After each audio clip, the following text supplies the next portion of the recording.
자, 오늘은 가등기 담보에 관한 법률을 하겠습니다. 가등기 담보는 그렇게 어렵지 않습니다. 자, 가등기 담보라는 것은 일반 매매 계약을 하면 가등기를 하죠. 이 매매 계약을 하는 가등기권자는 청구권을 보존하기 위해서 미리 가등기 하는 자를 말합니다. 자, 이 사람은 가등기에 관한 법률을 적용하지 않습니다. 자, 이 사람들은 언제든지 본등기를 신청할 수 있어요. 계약을 매매로 인해서 어떤 청구권을 보존해서 가등기 한 자는 요건이 되면은 언제나 가등기 명의자한테 가등기권자로서 본등기를 진행할 수 있는 게 가등기에 관한 법률입니다. 하지만 우리 가등기 담보에 관한 법률은 가등기권자가 똑같은 형식으로 가등기를 잡았다 했는데, 자, 이 사람이 법원에 다시 신고를 합니다. 나는 매매로 인한 가등기권자가 아니고 돈을 빌려준 대여금 채권자로서 가등기 한 자라고 신고를 하면 이 사람은 저당권자나 근저당권자와 똑같은 효력으로 채권 회수를 할 수 있답니다. 그래서 가등기권자는 채권자라고 외우시면 됩니다. 담보 가등기에 관한 법률이 적용되는 가등기권자는 채권자다. 매매계약이나 어떤 청구권 보존을 위한 가등기권자가 아니라 돈을 빌려준 채권자가 채권을 회수할 수 있는 절차를 정하는 것이 가등기 담보에 관한 법률입니다. 그런 가등기 담보에 관한 법률을 적용되지 않는 사람, 심플합니다. 대여금 채권자에 한한다. 그죠? 대여금 채권자에 한하는데, 이 대여금 채권자가 돈을 회수할 때는 반드시 그 번등기를 해서 물건을 직접 회수할 수도 있고, 또는 저당권자와 같이 경매를 신청할 수도 있답니다. 그래서 가등기 담보권자 하면은 권한 행사가 두 가지다. 하나는 목적물을 바로 회수할 수 있는 선택권이 하나가 있고, 그것을 귀속청산이라 그럽니다. 귀속청산이 있고, 두 번째는 경매를 신청할 수 있는 권한이 있다. 이렇게 생각하면 되죠. 자, 가등기 담보권자는 돈을 빌려주는 대여금 채권자의 하나입니다. 그래서 매매대금이나 물품대금, 공사대금 이런 걸로 인한 채권을 신고하면 받아주지 않습니다. 오로지 금전적인 대여금 채권자의 하나다. 이게 아주 중요하죠. 두 번째는 대여금 채권자 중에서 반드시 계약 설정 당시에, 대여금 약정 계약 시에 반드시 그 부동산의 가액이 더 높아야 됩니다. 가액이 높은 부동산에 더 낮은 대여금을 빌려줬던 채권자가 가등기 담보권을 행사하면서 절차를 지켜라 이겁니다. 왜? 비싼 부동산을 본등기에서 다 가져가면 안 되겠죠. 그래서 남는 금액을 채무자에게 정산을 해라 이겁니다. 그래서 귀속청산이라 그럽니다. 반드시 채무자에게 남는 금액을 공제를 하고 부동산을 가져가라 이겁니다. 그래서 부동산은 자기가 채권을 회수하기 위해서 가져갈 때, 번등기를 행사할 때 나머지 차익분이 있었을 때는 채무자에게 반드시 돌려줘야 소유권 이전 등기가 유효하다 이겁니다. 그래서 가등기 담보에 관한 법률은 어려운 게 아니라 대여금 채권자에 한해서 부동산을 바로 회수할 때, 부동산을 바로 그 채권자가 소유권으로 이전해서 가져갈 때 하는 절차를 말한다. 그렇게 생각하면 되겠죠. 더 비싼 부동산을 더 낮은 금액으로 대여금해서 다 가져가면 안 되겠죠. 자, 이거에 대한 절차를 규정하는 하나의 절차법이다. 그렇게 생각하면 됩니다. 그래서 첫째, 가등기 담보권은 일반 청구권 보존을 위한 가등기와 다르다. 하지만 형식상 등기는 똑같이 이루어진다. 그래서 자기가 신고를 별도로 한다. 대여금 채권자로서 행사하겠다고 그 신고를 할 때 저당권과 같은 채권자의 권리로 주어진다. 그렇게 생각하면 되겠죠. 자, 가등기 담보권자가 먼저 외우는 게 뭐냐면, 할 수 있는 선택권이 뭐냐? 귀속청산, 부동산을 바로 자기가 소유권 이전 등기해서 가져갈 수 있는 귀속청산 제도가 있고, 그러면 그게 여의치 않으면 바로 저당권과 똑같이 경매를 신청할 수도 있다. 그럼 자기 가등기 순서가 저당권 순서와 똑같이 인정이 됩니다. 그래서 가등기권자가, 담보 가등기권자가 경매를 신청할 수도 있고, 그 다음에 귀속청산할 수도 있다. 첫 번째 문제. 두 번째는 귀속청산과 처분청산이라고 말하면 안 됩니다. 귀속청산할 수 있고 경매를 신청할 수 있다. 그렇게 나와야죠. 두 번째는 가등기 담보를 적용할 수 있는 자, 그러니까 조금 전에 말했듯이 대여금 채권의 하나입니다. 대여금 채권이 대여금 약정서 당시에, 계약 당시에 반드시 부동산 가액이 더 높아야 됩니다. 부동산 가액이 더 낮으면 돈을 많이 빌려주는 사람이라 되죠. 돈을 많이 빌려주는 사람은 국가가 어떻게 절차를 구속하지 않습니다. 착한 사람이니까. 그죠?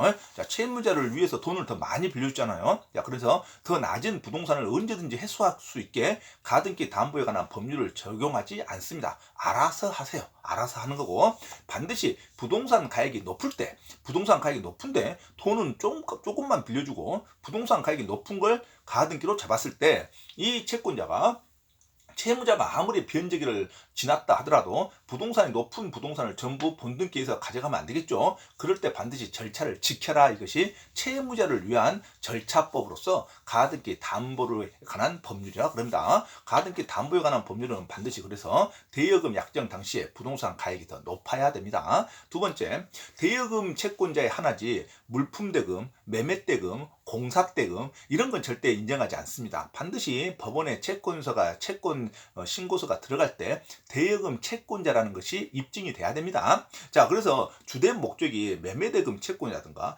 공사대금 채권이라든가 물품대금 또는 동산을 뭐 채권을 갖고 있다, 고려청자를 뭐 담보로 갖고 있다, 이런 동산에 관한 채권자도 인정하지 않습니다. 그 다음에 주식이나 동산 절대 인정하지 않습니다. 그래서 심플하게 수험생은 그냥 가등기 담보권자로 채권자로 인정되려면 무엇을 보여줘야 된다? 현금으로 대여금 약정서가 있어야 된다. 그러면 되겠죠. 자, 그 다음에 반드시 채무자한테 그 높은 가액의 부동산을 자기가 소유권 이전되게 하려면 채권자가 직접 이걸 귀속 청산이라고 그랬어요. 자, 일단 반드시 실행 통지를 해줘야 된답니다. 그러니까 내가 이 부동산 이제 번득기 하겠다 하고 실행 통지를 반드시 해줘야 된답니다. 그러니까 가등기 담보의 꽃은 실행 통지입니다. 그것만 외우면 수험생은 아무 맞춘데 어려움이 없죠. 그래서 반드시 담보 가등기 주권자라서 번득기 진행할 때 바로 번등기 신청하면 된다, 아니면 실행 통지를 하고 해라, 실행 통지를 해야 된답니다. 그리고 그 기간, 숙성 기간을 잡아야 된다. 2개월 이후에 번등기를 신청할 수 있답니다. 실행 통지 기간은 몇 개월? 2개월입니다. 2개월 동안 채무자가 변제할 수 있는 마지막 기회를 주라 이겁니다. 자, 그래서 반드시 가등기 담보권자는 변제기 이후에 채무자한테 실행 통지를 해야 됩니다. 귀속 청산을 하려면. 그래서 변제기 이후에 청산금이 미달돼도 부동산 가액이 그때 시세를 다시 한번 정해봤는데 시세 가치가 떨어졌다 이겁니다. 그래도 채무자에게 줄 돈이 없답니다.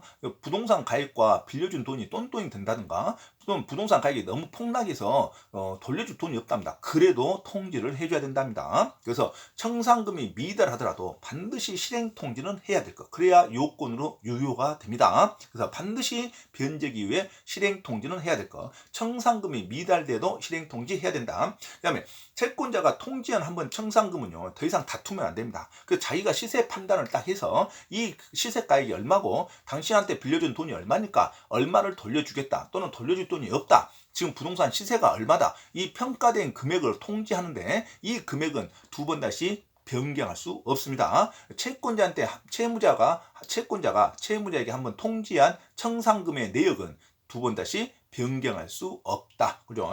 실행 통지 이후에 청산금을 변경할 수 없습니다. 채무자는 그 금액에 대해서 받은 금액에 대해서 자기가 불리하면 이의 신청을 바로 하면 경매로 진행이 변화되는 거고 이의 신청하지 않으면 그 청산금이 확정된다 이겁니다. 그래서 반드시 채무자가 이의 신청하면 바로 경매로 진행이 됩니다. 그래서 채권자가 자기가 임의로 청산금을 정하는 권한을 줬다고 해서 채무자가 불리한 제도는 아닙니다. 채무자가 자기가 자유적으로 주관적으로 감정평가서나 시세를 열람해서 채무자에게 통지한 금액이 채무자가 받아들일 수 없으면 바로 이의신청이 가능하고 이의신청하지 않으면 그 채무액을 두 번 다시 번복하면 안 됩니다.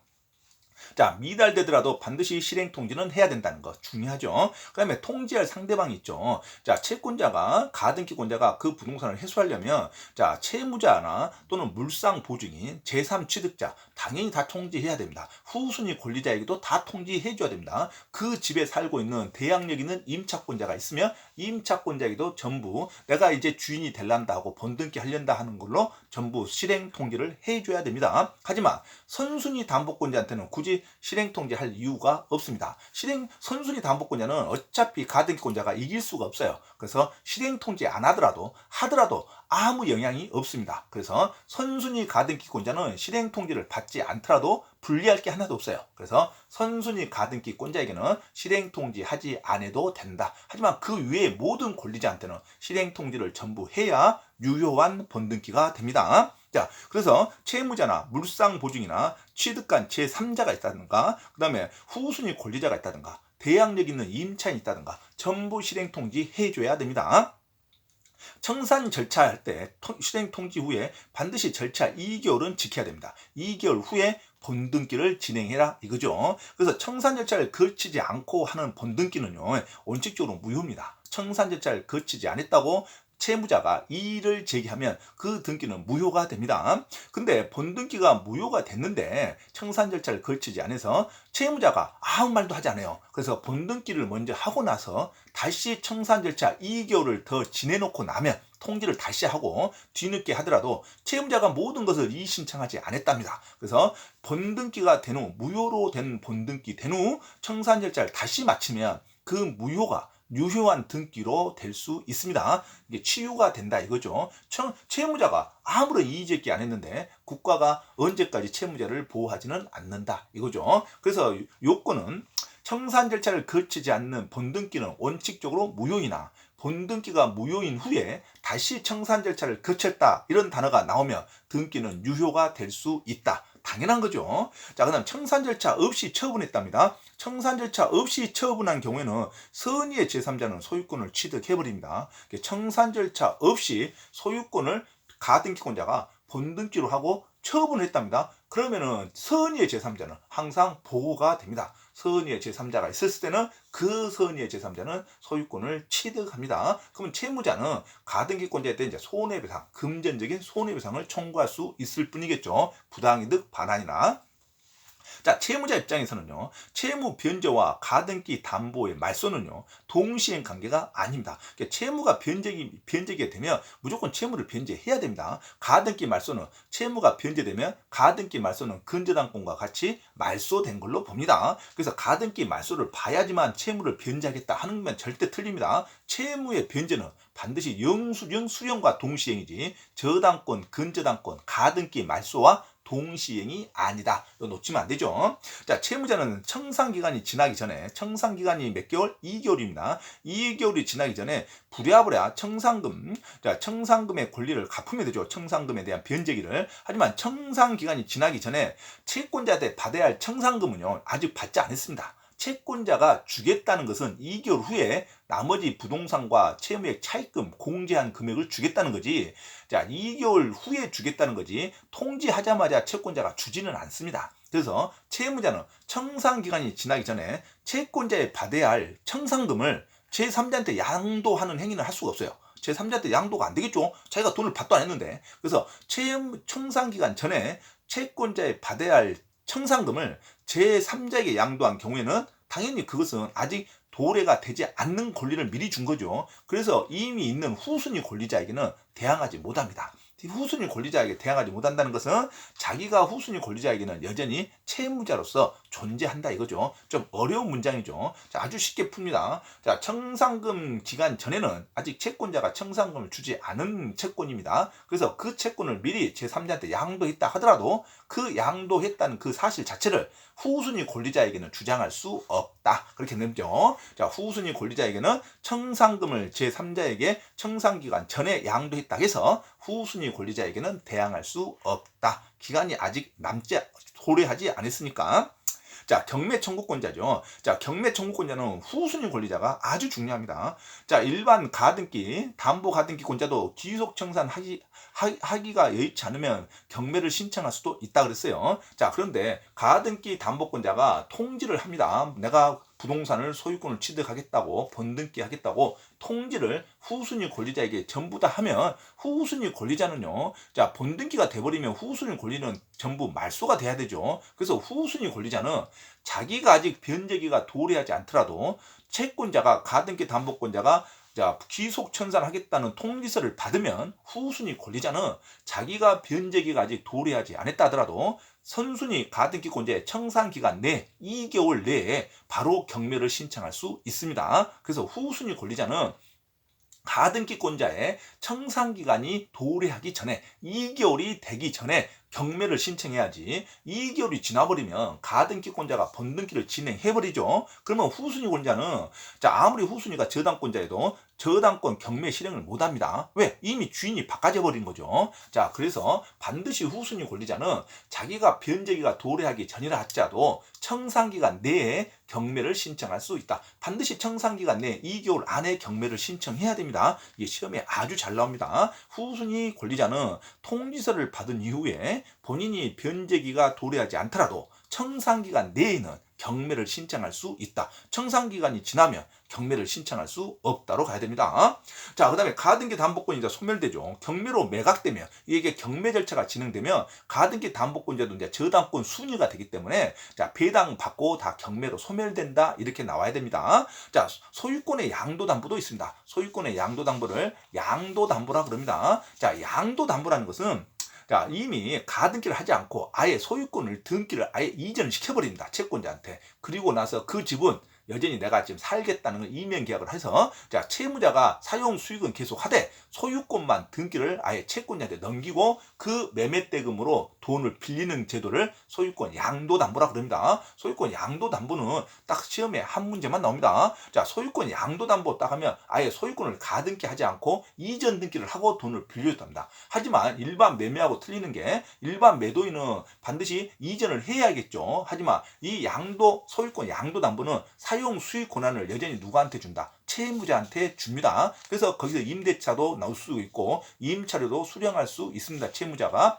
채권자는 돈을 빌려주고 변제기까지 소유권만 자기가 이전하고 있는 상태이고 그 물건에서 간섭을 안 하는 제도가 소유권 양도담보입니다. 자, 그런데 문제가 두 개가 있죠. 소유권 양도담보도 등기상으로는 소유권이 넘어갔죠. 그래서 소유권 양도담보도 물상대위권을 행사할 수 있고 두 번째, 소유권 양도담보권자가 약속을 안 지키고 자, 변제기까지는 기다려준다. 소유권만 내가 취득한 상태이고 권한을 행사하지 않겠다고 기다려준다고 했지만 이 약속을 어기고 등기상 명의자인 기하로 선의의 제3자한테 부동산을 처분해버리면 이 선의의 제3자는 부동산을 취득합니다. 그래서 채무자인 그 부동산 소유자는 원래 부동산 소유자는 등기를 넘겨줬기 때문에 선의의 제3자와 채권자가 계약한 것을 막지는 못합니다. 그래서 선의의 제3자한테는 부동산의 소유권을 뺏겨버립니다. 선의의 제3자는 부동산을 취득한다. 그렇죠. 하지만 채무자는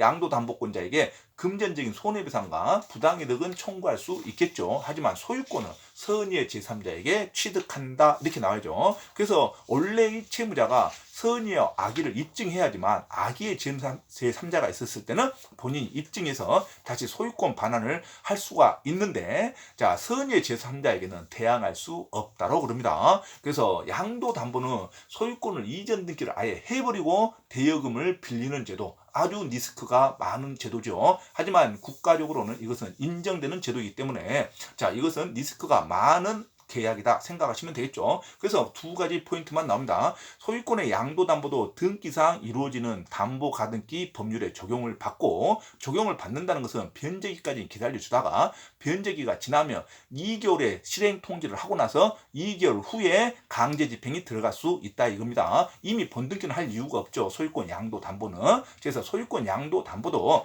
등기상 소유권이 기재가 돼 있는 채권자이기 때문에 자, 그 물건이 멸실, 소멸되면 보상금을 대신 청구할 수 있는 물상대위권자도 인정이 되고 두 번째는 선의의 제3자에게 넘겼을 때는 선의의 제3자가 소유권을 취득한다. 그 두 가지 포인트가 잘 나옵니다. 자, 가등기 담보에 관한 법률을 다시 한번 요약을 하도록 하겠습니다. 가등기 담보에 관한 법률은 일단 채권 횟수를 담보하기 위해서 대여금 채권을 위해서 계약을 맺은 게 담보 가등기에 관한 법률입니다. 채권의 횟수를 담보하기 위해서 경유한 가등기는 자, 등기부상 선순위 보전 가등기로 기재되어 있는 경우에도 담보 물권자로 해당합니다. 그래서 형식상 일반 매매 청구권 가등기하고 형식은 똑같습니다. 형식은 똑같아요. 그냥 매매했다는 계약서 하나 집어넣고 가등기를 하나 잡습니다. 그 매매에 대한 계약금이나 또는 매매 대금을 채권 대여금으로 인정하는 거죠. 자, 그래서 가등기 담보인지 청구권 보존을 위한 가등기 여부는 자, 그 물건이 하자가 있을 때 또는 경매 변제기를 지났을 때 가등기권자가 채권 신고를 하면 담보 가등기권자로 인정을 해준답니다. 채권 신고를 했다는 것은 대여금 계약서가 있겠죠. 대여금 약정 계약서가 있는 채권자에 한해서 담보 가등기를 인정한다 이거죠. 형식상 청구권 보존의 가등기와 담보 가등기에 있는 가등기 등기상 기재는 형식상 똑같습니다. 똑같는데 매매로 인한 가등기권자는 대여금 약정이 없으니까 채권자라고 신고를 못 하겠죠. 자, 그러면 대여금 약정으로 인한 가등기권자는 채권자로서 신고를 하면 담보권자로서 인정을 한다 이거죠. 자, 담보권자로 인정을 했을 때 이제 가등기권자가 그 부동산을 바로 취득을 못하게 하는 게 가등기 담보에 관한 법률입니다. 그래서 채무자를 유리하게 채무자 쪽에 유리하도록 절차를 진행하라는 게 가등기 담보권에 관한 법률입니다. 그래서 가등기 담보 채권자는 두 가지 선택권이 있죠. 하나는 귀속청산, 부동산을 자기 앞으로 소유권을 등기할 수 있는 본등기를 할 수 있는 권한, 그것을 귀속청산이라 그럽니다. 두 번째는 부동산을 경매라에 신청할 수 있어요. 담보권자로서. 자, 그래서 처분청산이라고 하면 안 됩니다. 그냥 경매를 신청할 수 있을 뿐이지. 자, 그 다음에 부동산의 담보권 설정의 등기 비용은요. 자, 담보권자인 자기가 부담해야 됩니다. 담보 가등기에 대한 등기 비용은 담보권자가 비용을 부담한다. 그러면 되겠죠. 가등기권자, 채권자가 등기 비용은 부담합니다. 자, 물상 대위권도 인정합니다. 자, 담보 가등기로 기재되어 있는데 그 건물이 멸실, 소실되면, 소멸되면 보상금이 채무자에게 나올 수 있는 채권에 한해서 자, 가등기 담보권자, 양도 담보권자도 물상 대위권을 행사할 수 있다. 보상금을 수령할 수 있다. 어떻게 수령한다겠죠? 물상 대위권은 압류로 해야 된다겠죠. 압류. 자, 채무자가 수령하기 전에 압류로 해서 압류를 반드시 저당권자의 압류는 하나지 않습니다. 다른 채권자가 압류하는 거 같이 신청하면 되죠. 압류의 형식으로 채권 압류의 형식으로 보상권자 보상을 주려는 채권자한테 압류를 해서 받는 제도를 물상대위권이라 그럽니다. 자, 물상대위권은 등기된 담보권자가 다 실행할 수 있죠. 담보가등기권자도 물상대위권은 인정한다. 그래야 되죠. 자, 물상대위권 인정합니다. 담보가등기권자, 저당권자, 근저당권자, 담보가등기권자, 양도담보권자, 전세권부 저당권자 전부 물상대위권을 인정합니다. 자, 가등기 담보권에 관한 법률이 적용되는 경우는요. 돈을 반드시 대여금 채권자의 하나입니다. 그리고 반드시 대여금 채권 계약 시에 부동산 가액보다 대여금 채권이 낮아야 됩니다. 부동산 가액이 더 높은 걸 잡은 사람이 채무자를 유리한 쪽으로 절차를 진행해 줘야 된다 이거죠. 부동산 높은 부동산을 바로 변제기가 지났다 해서 가액이 높은 부동산을 바로 본등기에서 다 가져가면 안 되죠. 다 가져가면 안 된다는 제도가 가등기 담보에 관한 법률이다 이겁니다. 그래서 1억 원을 차용하면서 시가 2억 원 상당의 부동산에다가 자, 가등기를 하는 자가 가등기 담보를 적용을 하는 거죠. 반드시 부동산 시가가 더 높아야 됩니다. 자, 근데 주계약이 담보 대여금 관계가 되죠. 채권자와 채무자 중 가등기 담보 설정 계약을 체결하면서 가등기 이후에 발생한 채권도 가등기 이후에 발생할 채권도 후순위 권리자에 대하여 우선 변제권을 가지는 담보가등기 채권에 포함시킬 수도 있습니다. 그래서 가등기 이후에 연속적인 계약, 채권 계약, 연속적인 대여금이 계속 불어날 수 있는 거. 그러니까 가등기 이후에 발생할 채권도 후순위 담보권자보다 더 우선한 채권을 확보하기 위한 가등기권도 인정합니다. 자, 그래서 가등기 이후에 발생할 채권도 후순위 권자보다 더 우선할 수 있다. 그러면 맞는 문장으로 가야 됩니다. 가등기 담보. 자, 가등기 담보 법률이 적용되지 않는 것은 자, 일반 매매대금이나 물품대금이나 공사대금으로 인해서는 채권자로 신고가 안 됩니다. 대여금 채권자가 반드시 있어야 됩니다. 부동산 가액보다 낮은 대여금 채권자의 하나죠. 그래서 주된 목적이 매매대금 확보에 있답니다. 부수적인 목적이 좀 일부가 대여금이랍니다. 그러면 주된 목적이 매매대금이면 요 가등기 담보 적용하지 않습니다. 그래서 주된 목적이 전부 상세가 되고 부수적인 목적이 대여금 채권이 남아있는 자는 가능합니다. 하지만 주된 채권이 매매대금이라든가 물품대금이라든가 공사대금일 때는 부대적인 채권이 대여금이라면 가등기 담보는 적용되지 않습니다. 반드시 주된 채권이 뭐야 된다? 대여금 채권자의 하나다. 이거 놓치면 안 되죠. 주된 채권이 공사대금, 물품대금, 그다음에 매매대금 이런 단어가 나오면 가등기권자로 담보권자로 인정하지 않는다. 그러면 일반 절차로 가라 이거죠. 가등기 담보에 관한 법률을 굳이 적용하지 않아도 된다 이거죠. 가등기 담보권에 관한 법률을 적용한다는 것은 채권자한테 불리하는 겁니다. 채무자를 위한 제도이기 때문에 자, 그래서 물품대금, 공사대금 또는 자, 매매대금에 관련된 채권자는 일반적으로 진행을 하는 게 더 유리합니다. 그래서 이런 채권자는 가등기 담보권자가 아니기 때문에 일반적으로 본등기를 청구해도 된다 이거죠. 자, 그래서 채권자에게 불리하는 게 아닙니다. 자, 가등기 담보권에 적용은 돼야 채권자에게 절차가 좀 불리한 거고 채무자를 위한 제도이기 때문에 자, 그래서 반드시 채권자가 지켜야 번득해야 할 채권자는 어떤 채권자에 해당한다? 대여금 채권자에 해당한다. 대여금 채권자가 비싼 부동산을 함부로 번등기 하면 안 된다. 이것이 가등기 담보에 관한 법률입니다. 그래서 공사대금 채권이란 말, 물품대금 채권이란 말, 그 다음에 매매대금 채권이란 말이 가등기 담보에 나오면 무조건 적용되지 않는다로 가면 되겠죠. 그 다음에 부동산에 관한 것도 적용되지 않습니다. 무조건 대여금 채권이 부동산에 등기가 된 걸 말합니다. 그래서 동산 채권에 확보했던가 주식이나 동산 이런 것도 가등기 담보에 적용되지 않는다. 이러면 되겠죠. 자, 실행 통지가 반드시 있어야 됩니다. 실행 통지는 반드시 채권의 변제기 이유입니다. 청산금이 없다고 하더라도 반드시 실행 통지 해줘야 됩니다. 피담보 채권이 미달됐다 해도 실행 통지는 반드시 채무자에게 해줘야 됩니다. 그리고 한 번 실행 통지했던 그 청산금 금액은 두 번 다시 변동하면 안 됩니다. 채권자는 한 번 실행했던 청산금을 두 번 다시 변경할 수 없다. 이것도 잘 나오죠. 그 다음에 실행 통지 시 채무자에게 통지할 사항은 자, 청산금의 평가액 이런 거 알려줘야겠죠. 그 다음에 부동산 담보 부동산의 평가액, 목적 물건의 평가액, 그 다음에 청산금이 없으면 청산금이 없다는 그 뜻. 계산했던 정산 내역 이런 건 반드시 알려줘야겠죠. 담보 부동산이 2개 이상 가지고 있다. 그러면 각각의 소유권 이전에서 소멸시키려는 채권, 각각의 부동산의 그 부동산 가액 각각을 알려줘야겠죠. 자, 후순위 담보권자에게는 후순위 담보권자 피담보 채권까지는 채무자에게 알려줄 필요가 없죠. 그래서 자기 것만 알려주면 됩니다. 후순위 담보권자의 피담보 채권에까지 청산금 내역에 들어갈 필요는 없다. 후순위 담보권의 피담보 채권은 채무자가 더 잘 알겠죠. 그래서 청산금의 내역에는 후순위 담보권자의 피담보 채권 같은 것은 채무자에게 굳이 통지하지 않아도 됩니다. 자, 청산금의 산정이죠. 청산금은 부동산 가액에서 빌려줬던 대여금을 뺀 금액을 청산금으로 돌려줘야겠죠. 부동산을 번등기 할 때 그 높은 부동산을 다 가져가면 안 된다는 게 가등기 담보에 관한 법률입니다. 그래서 청산금의 내역은 자, 청산금 부동산 가액에서 대여금 피담보 채권을 뺀 금액을 청산금으로 채무자에게 돌려주고 나무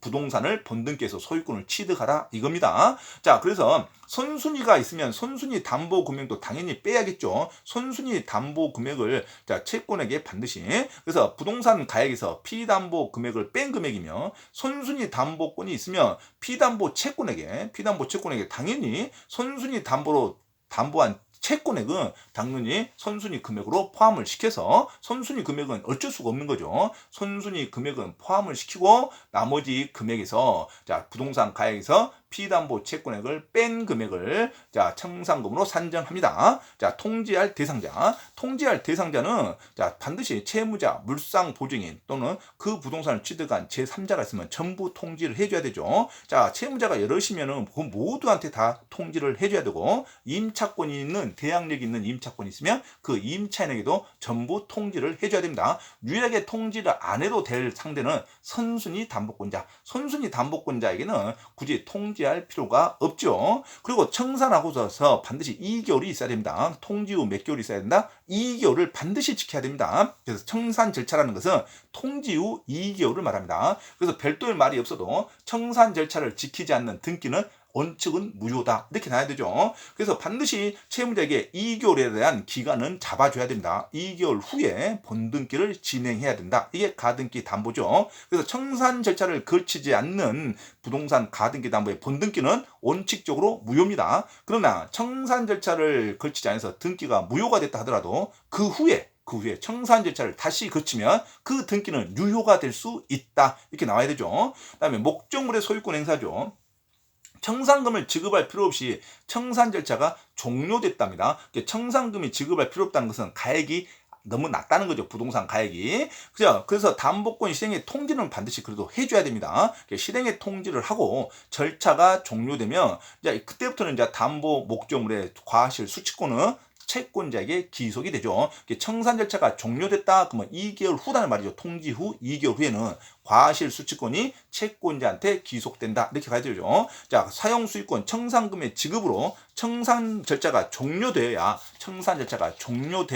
채권자한테 기속한다. 그렇게 나와야겠죠. 채권자한테 기속한다. 자, 채무자는요. 자, 설정된 채무자는요. 아직까지 소유권을 자유롭게 사용할 수 있습니다. 그래서 채무자는 채권을 자, 청산 기간이 경과한 후에도 청산금의 채권을 변제받을 때까지는, 청산금 정산을 받을 때까지는 채무액을 언제든지 채권자에게 지급하고 그 다음에 그 가등기 담보를 말소를 청구할 수 있습니다. 그래서 청산기간이 2개월이 끝나면 무조건 채무자의 권리가 소멸되는 게 아니라 청산기간이 지났더라도 직접 변제받기 전까지, 청산금을 변제받기 전까지는 언제든지 채무액을 변제할 수 있다, 이렇게 나와야 되죠. 그래서 채무자와 채무 변제와 가등기 말소는 동시이행이 아닙니다. 동시이행이 아니다.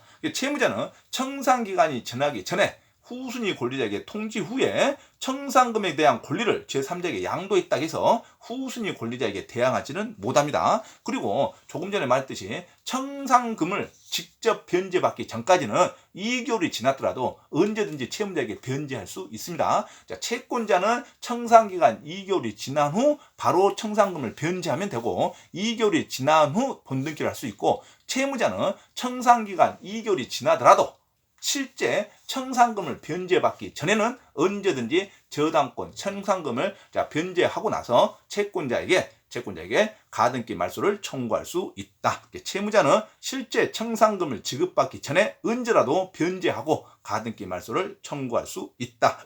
이렇게 가야 되죠. 자, 경매 청구권자죠. 경매 청구권자는 후순위, 담보권자도 경매를 청구할 수 있고, 후순위 권리자도 자기가 통지를 받으면 후순위 권리자도 자기가 변제기가 도래하기 전이라도 선순위 가등기권자가 청산기간 2개월 후에 본등기 해버리면 후순위 권리자는 자기 권리가 말소가 되죠. 그래서 후순위 권리자는 자기 변제기가 도래하기 전이라도 청산기간 내에는 경매를 신청할 수 있다고 합니다. 청산기간 내에는 반드시 경매를 신청할 수 있다. 청산기간이 지나면 경매를 신청할 수 없다. 시험에 아주 잘 나오죠.